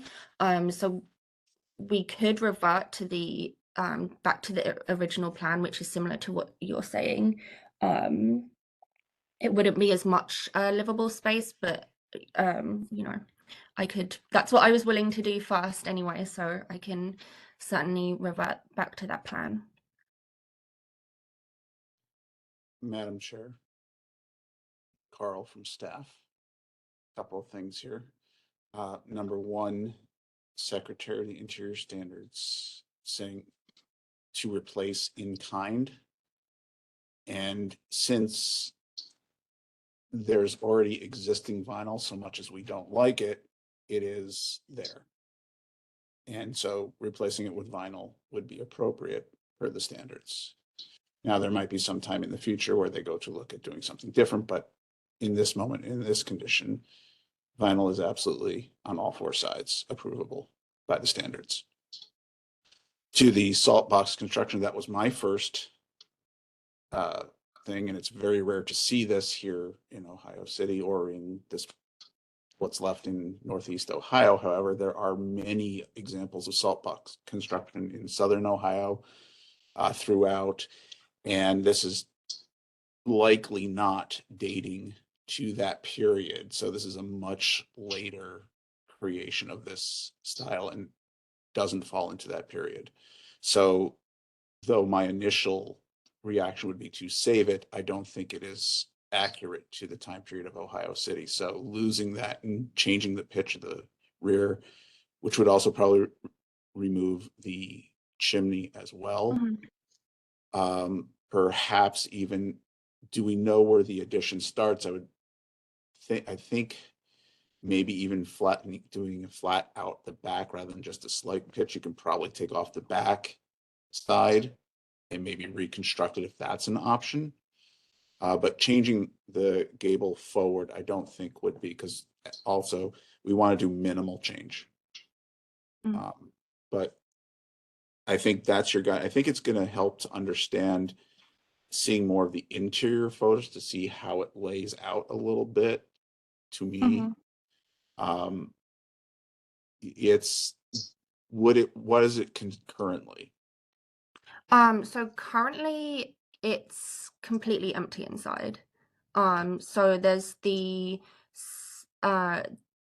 there's some framing on the first floor between the two separate sides. But in interior there's pretty much minimal framing. There are currently the only thing that is drywalled upstairs are 2 bedrooms on the first floor on the left-hand side. But yeah, I think it may be beneficial to, maybe we could arrange for a site visit for people to see this, to have a better idea of what's going on, which can give them more info. It's difficult sometimes to make a decision, especially in this case, not seeing everything. But if we're on site to see these things and see these considerations, it might give you a much better and potentially save money. We know that's a consideration. I think only upgrading the windows on the front would be appropriate, and I think vinyl on the side and the rear would also be appropriate, because that's a fairly standard way we do things. I agree with removing the porch because it's probably not appropriate, even when it was originally built, even not as a salt box. Probably never there.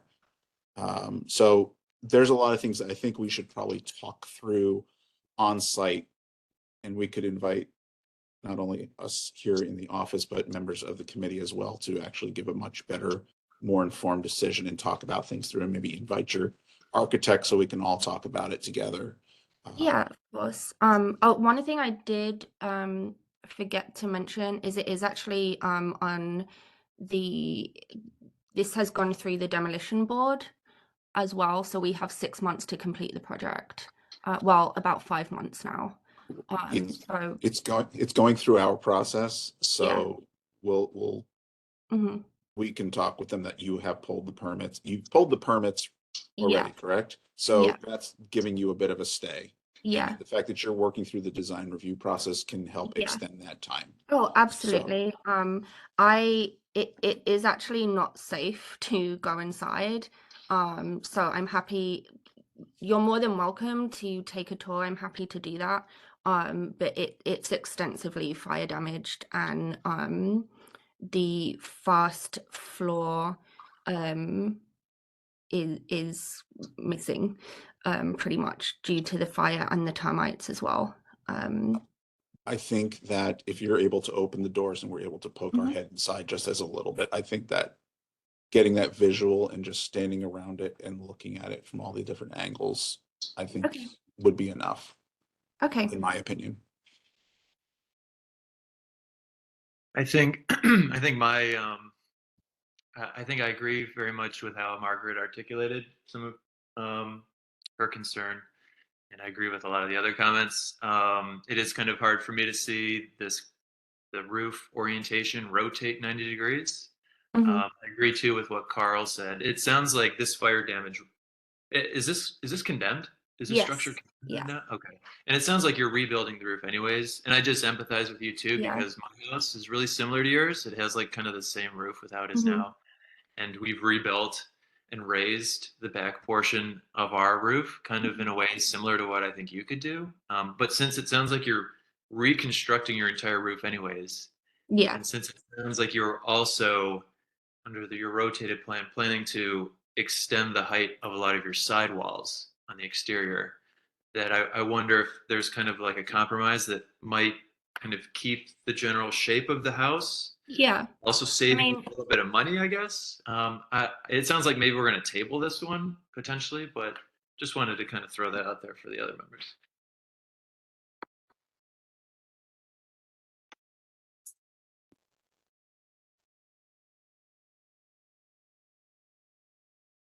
I agree, and I think the site visit is a great suggestion.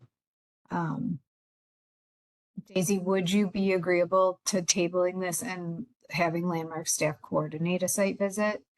I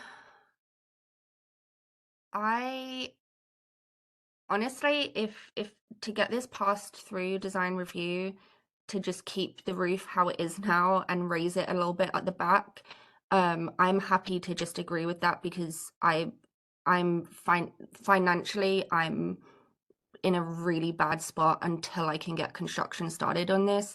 My mortgage, because of the fire damage and the insurance and everything, my my mortgage has gone up $700 a month, and I cannot afford to not have this project move forward. So I'm completely happy to take time off work and have you guys come down for a site visit. I'm really not trying to like be evasive or anything, but my my contractor is about to quit on me because he was meant to start in June and it's April now, and I really don't have the time to wait another month for the next design review meeting. So whatever I can whatever I can agree to get this passed, I'm happy to. I just this has just been like it's such a horrible situation for me, and I really need this to just stop. Okay. So Dan, if we approve the building materials and then with the understanding that the roof line is not going to change at the front of the property, is that enough? I mean, what do we need to see then the designs for the change to the roof line, or what can we do here? No, I mean, you guys can make a motion with conditions, so you could approve, you know, the materials, you could approve the overall project with the exception of the roof line, you know, which you feel should stay in its current configuration. The applicant would have that information. She could either come to the Landmarks Commission meeting next week with updated drawings or with, you know, these drawings, and basically, you know, we would explain what your guys' motion and approval was, and then the Landmarks Commission would take that into account and decide if they agree or if they think changing the gable form is not inappropriate. And so yeah, you guys don't need to see the updated drawing. Staff can take care of that. Okay. All right, well then I will go ahead and approve the materials that were presented, but with the condition that the gable will not be altered, and the understanding that the rear roof line may be raised. Okay. Is that clear? Yeah. Thank you so much. I really, really, truly appreciate that so much.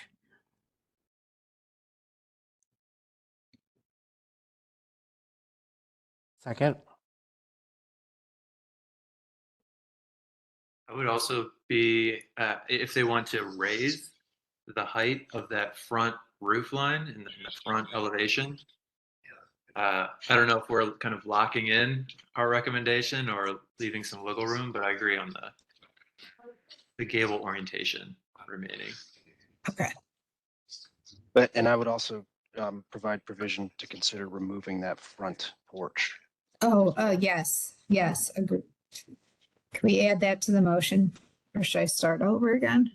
So an approval of the materials with the condition that the gable not be altered and an understanding that the rear roof line may be raised, and a preference that the porch be removed. Is that accurate? Yes. And I wonder if we say like regarding the gable, if we, say the gable form Yeah, not be that altered, sounds that way good. if it raises up a little bit, then Yes. that hasn't changed it. Okay. That sounds good. All right. Phil, do you agree Yes. Yes. on the second? You had the second, right? Yes. Okay. Any other discussion? All right. Ms. Anderson? Yes. Ms. Flaherty? Yes. Ms. Lamb? Yes. Ms. Marinucci? Yes. Mr. Miller? Oh, Brent, I didn't hear you if you said anything. Okay, I see the thumbs up. Mr. Persons? Yes. Mr. Taylor? Yes. And Mr. Fasano? Yes. All right, Madam Chair, the motion passes unanimously.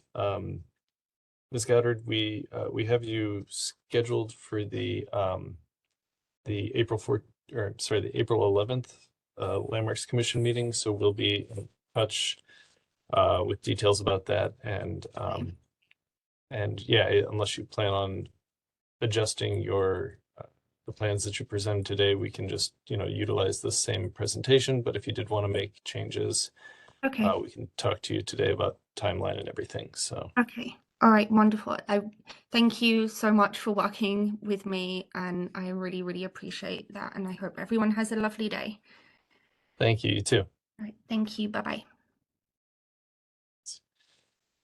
And next up, we have case number OC 24-11, 4104 Whitman Avenue in the Ohio City Historic District. A proposal to re-roof, install vinyl windows and vinyl siding. We've got Philip. I'm gonna butcher this pronunciation. I apologize. Go for it. Close enough. Close enough. Yeah. Cianciolo. Cianciolo. Okay. Who was he was on our agenda a couple weeks ago, but there was some confusion about the start of the meeting time, so he's here today. So I have your presentation up. I was on vacation and I forgot I had the wrong time zone difference, so I apologize. Gotcha. I do have your presentation up on the screen now, so just let me know if you want me to advance slides. Will do. Thank you, everybody, for your time today. Apologize for not making it last week due to the time issue. Just a couple of things. I'm not sure how familiar you are with this property. It's been vacant, at least as far as I can tell, for easily over 10 years. The prior owner had purchased it, and his original vision was to create a 5,000 dual structure square foot single residence. It is currently and has been a legally zoned 4-unit property. So it is not a single family, it is a legally zoned 4-family. We purchased it. We are investors, so we are not homeowners. And our goal is to flip it and sell it to somebody who is looking to move into the beautiful neighborhood of Ohio City. The interior is down to the studs, which means the interior remodel for a property this size is going to run about $250,000 just for the interior. When we purchased this property, we were envisioning, and we still are envisioning, to remodel it nearly identical to the property next door, which was remodeled 2 years ago, and it's that first picture on the right there. That property was in worse condition when it was purchased than the current subject property. And that property has vinyl windows, it has vinyl siding, and asphalt shingle roofing, which are all the things that I'm trying to put on this house at 4104. The difference being with 4104 is 4104, I believe, still has the original over 100-year-old slate roof, which has holes in it everywhere. But it also does have asphalt shaker roofing on the side porch, which I believe if we go to the next slide. No, not that one. That's a side. Sorry, keep going. And next. So you can zoom in. Yeah, so there on the porch overhang, they already have asphalt shingles. The current siding of the house is wood roofing, is wood siding. It's the original. And I just want to be very clear, just so so I can be transparent. I'm not trying to be a savior to the neighborhood here, but the way this goes today on how we vote will depend on whether we make this a flip with the highest grade materials inside and outside, or if I have no choice but to make it into a 4-unit rental property. And just as a business model, when we rent properties, we only do Section 8 housing and things like that. And if we were have to go that route, we would probably not put any siding at all, rather just fix the siding, scrape it, paint it. And if for some reason we had to put on a slate roof, which is almost 30,000 more quoted, which I included the quotes here, or 25,000 more than a shingle roof, it becomes extremely cost prohibitive to do this as a flip. We do intend, similar to the house next door in that first picture, we are going to replace the porch decking, and I have no problem doing composite tongue and groove. The railing, if we scroll down a few more pictures of my slide, will be vinyl railing. Keep going, keep going. That's the roof we're showing. That's the siding. We are trying to do a light green color, but we're not married to any color. It's just that the two houses next door are both blue. We thought, 3 in a row blue might be a bit much. We are intending to replace, right now the windows are double hung vinyl. And that, being that there's over 40 windows on the house, that's what we're looking to replace with. And since we are looking to do siding, we want to replace the windows now so we can do our best job to, make it look as seamless as possible. Next slide, please. Next page. No, skip that one, skip those. Those are some black shaker shingles that we're probably going to put on the front ridge of the house as a little, a little texture or a little change up. If you look at the house next door, they just went vinyl all the way up to the top. We're going to try and intermingle some black shingle, but again, we're not necessarily married to the color scheme. We can be flexible with you guys if you have a particular color scheme you'd like. Keep going, please. That's something that we're looking to do. That's ideally what we're looking to do with the porch. With the two-tone color, although we're quite content, and it's quite frankly less expensive if you want all white railing similar to the house next door that has the exact same layout with a porch. Keep going. That's the roof quote. As you can see, for a slate roof, it would be $42,000 to put a slate roof on. Meanwhile, if you go to the next slide, the shingle roof is just under 16,000. So there's significant costs involved, and again, as an investor, we have to analyze those things when we make our decisions. Do you happen to have, Dan? Do you happen to have? I didn't include in this one, but I sent it in a separate email. There was a picture of the house with green siding. Yeah, there we go. So that's ideally, and that's not the house, but that's a similar house in Ohio City that just sold actually, but not in the historic district. But that's ideally something to give you an idea of what we're looking to do. Very clean, very modern look, but at the same time, we are not changing anything structurally. We are not doing anything of that nature. We don't like to do, even on the inside, we're not changing anything structurally. So our goal is to make this as seamless and just stop this from being such an eyesore. Like I said, I know it's been sitting there, in bad shape for years. So that's pretty much it. I'm not sure. I think we are not changing the size of any windows. All the windows are going to stay the same. And that is pretty much my part of it. Okay, thank you. I think I can pretty succinctly say that the proposed changes are not favorable to this structure. I'm very, very familiar with this house. I'm very familiar with the house next door. The differences between the two are immense. There's a lot of original material and detail remaining on the house that you've purchased. In the onus of the historic district and the Secretary of Interior's standards that we are beholden to on this board would require you to either repair, restore, or replace in kind all of the existing material that is there. The house next door did not have original material on it when it was renovated. I apologize, but if I'm looking at the same thing, those windows that are currently in that house are not original. That when that house was built 100 years ago, there wasn't vinyl windows. And Sure, also, sure. if I understand the gentleman who spoke earlier about replacing in kind what is there, the house already has asphalt shingles. So again, I'm not, if you would let me finish. Go ahead. That statement was mostly in reference to the siding, the cladding that's on the property. Vinyl siding, I don't think would be acceptable to this committee, nor would it be acceptable to the Landmarks Commission, who are the governing body of the historic districts. Again, these are federal requirements that we follow. The windows, the I would not personally support vinyl windows on this project. You have two primary facades. That's the front facade and the prominent side facade. There are original windows on this property. No, and they're not. None of the windows there are original. Great. Sorry, it's a You've fact. also replaced several windows without approval. They were broken in for security purposes, which is allowed by code. The third floor. Yes, we had somebody try and climb into the unit, and there was Oh. water penetration. Okay. From rain. Well, I mean, if you're not willing to hear or understand what the onus of this board is, and like what are I'm very open and willing. I just want to clarify why it was done. There would be no Okay. reason for me otherwise to switch just 3 windows. It was for water penetration, and then I filed the permits with you guys, and haven't replaced any windows since. So again, it was meant to preserve the property. Okay. That said, I am not opposed to swapping out the slate roof. I understand the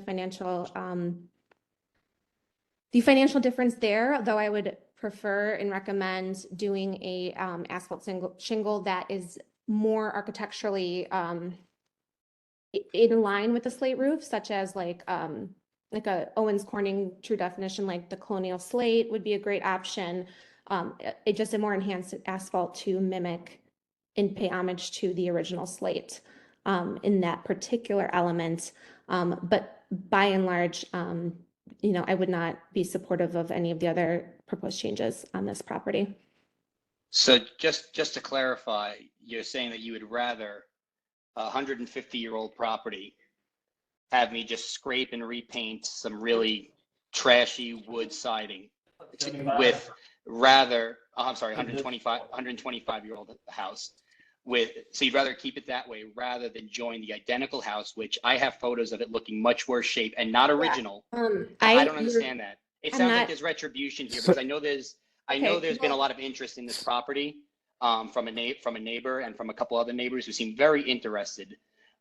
So this sounds a little bit to me a little retaliatory. Okay, well, maybe Dan can provide Yeah. clarity on what a historic district is and what the requirements are. Though I would say that in the interest of time and in this body, I would say like if any of my colleagues have dissenting comments from the ones that I've already made, I would like to just move the conversation along. You're welcome to educate yourself on what a historic district is and what the requirements are. It's readily available material, and Dan and his staff are great resources for that. Well, Dan took the time to explain to the last person, and since I've taken the time to respect the committee, I would like to hear Dan explain a few things to me, similar as he did as for the previous woman, because I'd like to understand how I'm looking at vinyl windows, but yet you're saying that they're not readily available material. I'm very confused by this. Take it away, Dan. Yeah, well, I guess from my viewing of the property, there are some windows that have been replaced, namely, these on the front. This one slider up top clearly is an original. There are a number of windows that do appear to be original. These obviously are in poor condition, but they haven't been replaced with vinyl. These 3 here look like they are potentially still original. And then there's kind of a scattering of wood windows throughout. So, I didn't do a full survey to determine what's original looking, what's been replaced. Happy to go kind of do that if there's interest by the committee to see how much is original and how much has been replaced. The original wood siding is certainly, still the I guess predominant wall covering.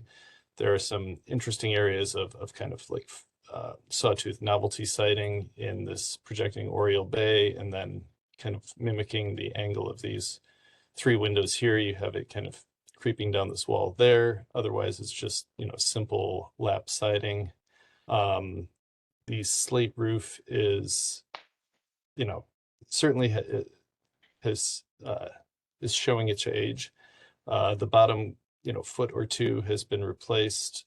My guess is to, try and create some waterproofing to prevent ice damming. They, cut up a couple feet, installed some asphalt material underneath that. So it's been altered and it's in poor condition.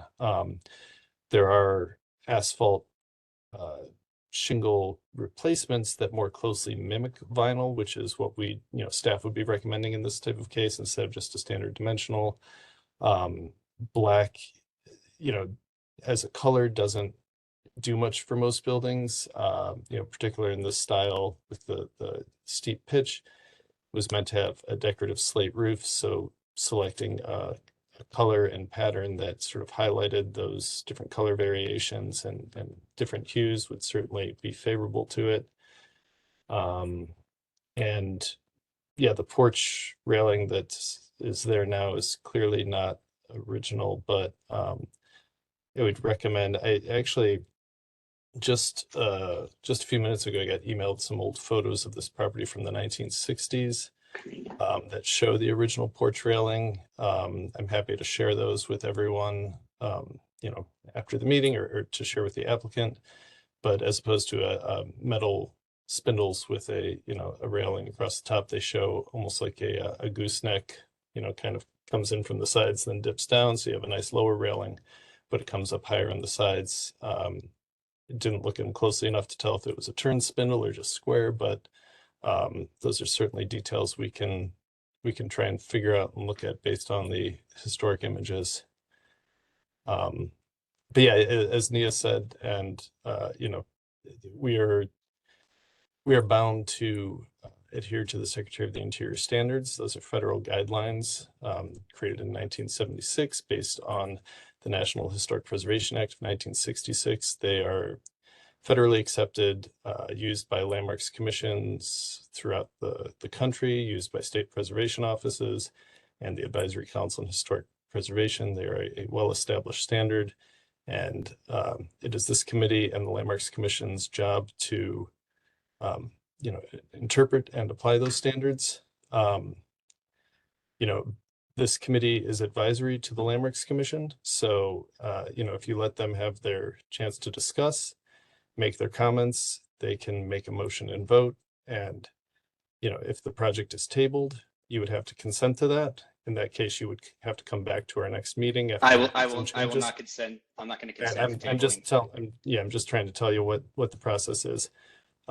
So if, they can either motion to deny, or they can motion to approve, or motion to approve with specific conditions. Whichever of those three they do, that information would be shared with the Cleveland Landmarks Commission at the next, the next meeting that you're available to attend. And then they would make their decision based on your presentation, the recommendations from this committee, staff recommendations, and then any community input that we receive at that point. Dan, what shingle would you say that you guys like in color? Because I really don't care about that particular aspect of it.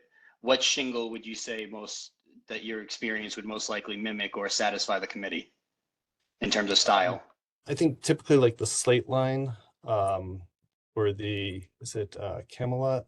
There's GAF and Otis Corning each make their own versions of it, but something that more mimics a piece of slate. And I'm happy to, to send you some, like a list of shingles that have been approved on other projects in the past that we think work well. I'm not opposed to that on the roof. I'm just quite utterly shocked that you guys would rather Section 8 housing and a painted wood siding as opposed to, a nice, because I'll be honest with you, my budget's going to cut in half. Because I don't understand what Section 8 housing has to do with materials choices and if you look at the historic district. That seems very simple. Like a very strange ultimatum. Yes. No, I apologize. It's not an ultimatum. It's simple that I own properties. I own 25 properties across Cleveland, and statistically, when you have Section 8 unfortunate housing or Eden housing, you get a significant increase in crime, noise complaints, trash violations. Okay, this event. This is derailing. Someone want to make a motion? Yeah, I'm ready to make a motion. I make a motion to deny as presented. Second. Great. Call the roll, please, Dan. All right, Ms. Anderson, Yes. Ms. Flaherty, Yes. Ms. Land, Yes. Ms. Marinucci, Yes. Mr. Miller, Yes. Mr. Persons, Yes. Mr. Taylor, Absolutely. and Mr. Trevisano. Yes. Madam Chair, the motion passes unanimously. Phil, we will circle back. We do have you penciled in for the April 11th Cleveland Landmarks Commission meeting, so we'll get you some information on that. If you have any questions, you have my email, shoot me an email. We can, you're on mute. That's fine. We can do this later. Is that a Okay. is that a meeting Just- that's attended in person? It can be attended in person or it can be, it's hybrid. So 'Cause it's either here at I'm not City gonna- Hall. I'm not going to lie, Dan. I feel that there was definitely, as we spoke prior to this, I definitely feel there was already a prejudgment on the part of some of the members based on, some of the other things. So I will follow up with you because I want to know my rights. Okay. And I'm going to speak to an attorney as well. Okay. Because it seems like there's something going on here, very suspect. Sir, but, this board is advisory. Like, no, you speaking to an attorney about an advisory volunteer Yeah. committee's judgment. I've never seen, I've Get been on outta committees here. my entire life. I've never Yeah, seen a committee okay. person so eager to shut down a presentation. That says to me that somebody was in their ears prior to this meeting. That's what that says to me, because there is no way any logical body would rather a house continue to sit and look the way it does as an eyesore to the community Daniel, when someone Dan, is willing to can we spend mute 400. this and finish this? All right, Thanks. thank you. Yep. I think that we can, with that, are we ready to call this meeting? Are we ready to adjourn this meeting? Yes, we have no more agenda items. Great. Thank you. Thanks.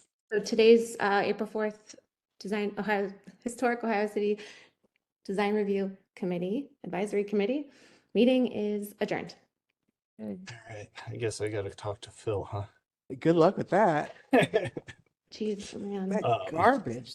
I'm so angry right now. That was very, very, It was disgusting. Sorry. that was